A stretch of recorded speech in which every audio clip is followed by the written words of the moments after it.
दुख, दर्द और पीड़ा जिंदगी के कुछ ऐसे पहलू जिससे हर किसी को गुजरना पड़ता है, इवन हमारे लुकिज्म के कैरेक्टर्स को भी। एंड इसी की वजह से कभी कभार लुकिज्म बन जाता है दुखिज्म। तो आज मैं आपको इस कहानी के कुछ ऐसे डीप इमोशंस और कनेक्शंस की सैर करवाने वाला हूँ जो आपको अपने फेवरेट कैरेक्टर की एक अलग साइड को दिखाएंगे। अब हमारी शिंगेन यामाजाकी को ही देख लो, उसने कभी भी अपने किसी भी बच्चे पे ध्यान नहीं दिया, और जब दिया तो सीधा गन पार्क का दिल ही तोड़ दिया। उसने शुरुआत से कभी गन को अपना बेटा माना ही नहीं, और अपने अंत में जब उसे असलियत रियलाइज हुई तब तक काफी ज्यादा देर हो चुकी थी। वो कहने को तो उसका बाप था, लेकिन कभी गन की लाइफ में एक पिता के तौर पर नहीं उभर पाया। अब इससे कम्प्लीटली एक उल्टी चीज को देखो, पूरी डार्क क्रोकोडाइल सोसाइटी का मास्टर पैचियोनजो, जो अपने आप को कई सारे पहलू में शिंगेन यामाजाकी से कंपेयर करता था, बट इन रियलिटी वो शिंगेन से ऑलरेडी एक बेहतर पिता था अपने बच्चों के लिए। उसने भले ही लाख बुरे काम किए थे, पर अपने बच्चे की वो कद्र करता था। पर उसकी ताकत का नशा और इंचियोन को पाने की भूख उसे एक ऐसे मोड़ पर लेकर आई कि जिसे वो अपना बेटा मानता था, वो बेटा उसके ही हाथों में अपना दम तोड़ दिया। मतलब देख रहे हो, एक बेहतर पिता बनने के बावजूद भी वो अपने बच्चे को बचा नहीं पाया। लेकिन वहीं एक तरफ शिंगेन यामाजाकी भले ही एक बेहतर पिता नहीं था, लेकिन अंत में उसने अपना फर्ज जरूर निभाया। उसने खुद को सैक्रिफाइस कर दिया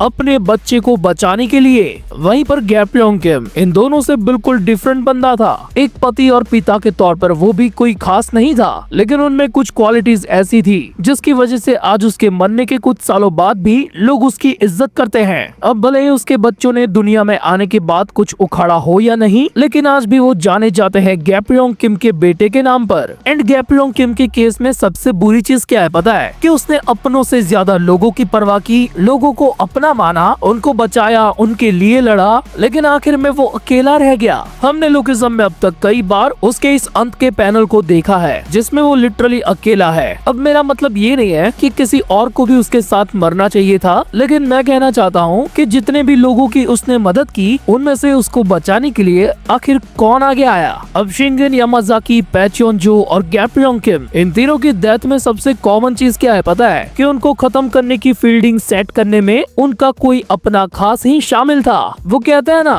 कि वक्त का पता नहीं चलता अपनों के साथ, लेकिन अपनों का पता चल जाता है वक्त के साथ। अब लुकिज्म में अगर फ्रीडम की बात करें तो हमारे सामने उसके दो आर्क सबसे ज्यादा उभर कर आते हैं, इंचियोन और बुसान। और इन दोनों आर्क्स के दौरान हमने ये देखा कि फ्रीडम मिले ना मिले, लेकिन सैक्रिफाइस तो करना ही पड़ता है। जिनरैंग ने ये कसम खाई थी कि वो अपने पैक को प्रोटेक्ट करेगा, यानी कि अपने भाइयों की रक्षा करेगा, उनको बचाएगा। एंड सही में इसके लिए उसने क्या कुछ नहीं किया, उसने पूरे बुसान को आजाद करवाया और वो खुद कैद में रहा। लेकिन क्या सही में उसको आजादी मिली? बिल्कुल नहीं। इवन जब वो वापस आया तब और भी ज्यादा बुरे हालात हो गए, और अंत में जिसको वो बचाना चाहता था वो उल्टा उसको बचाते हुए अपना सैक्रिफाइस दे दिया।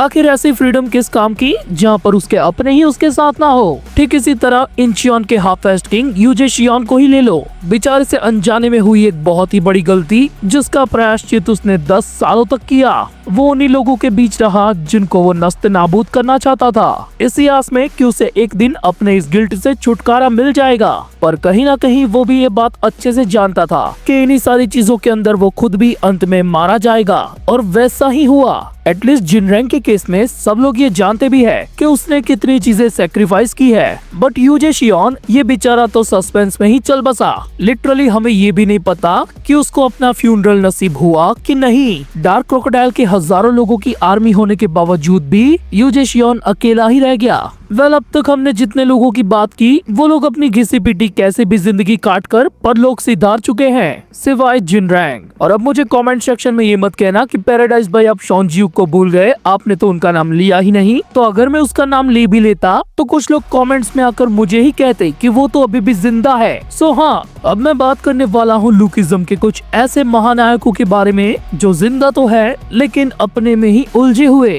डैनियल पार्क के पास perfect body, unique path, ultra instinct and और भी कुछ खास एबिलिटीज है, पर फिर भी वो अभी तक अपने ट्रू सेल्फ को डिस्कवर नहीं कर पाया। अंत में बस रिजल्ट्स मायने रखते हैं। ये चीज हर बार कहने वाले गन पार्क ने खुद ही एक्सपेक्ट नहीं किया था कि पूरी सेकंड जनरेशन को डिफीट करने के बाद भी उसको ये रिजल्ट मिलेगा जो पोजीशन और पावर के तौर पर अभी करंटली सबसे परफेक्ट है, वो और भी ज्यादा परफेक्ट होना चाहता है। वेंजिन के पास इमेजरेबल पोटेंशियल है, लेकिन वो खुद इस बात से अनजान है कि उसकी असल ताकत क्या कहर मचा सकती है। जोहान अपनी पीसफुल लाइफ स्कूल के अंदर अच्छे से बिता रहा है, लेकिन हम सब जानते हैं कि उसके पुराने कारनामे वापस से उसको बिग वॉर के अंदर खींच कर ले आएंगे। और कहीं ना कहीं लेटेस्ट चैप्टर के अंदर हमें ये भी हिंट किया गया कि इसमें एली जैंग भी इन्वॉल्व होगा।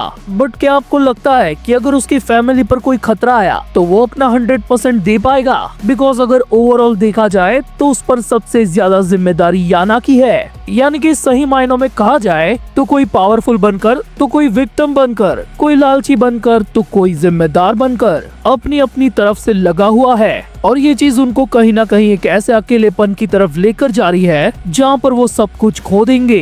क्योंकि लुकिज्म का इतिहास गवाह है कि बेहतर से बेहतरीन और अच्छे से बुरे कैरेक्टर्स के साथ क्या होता है।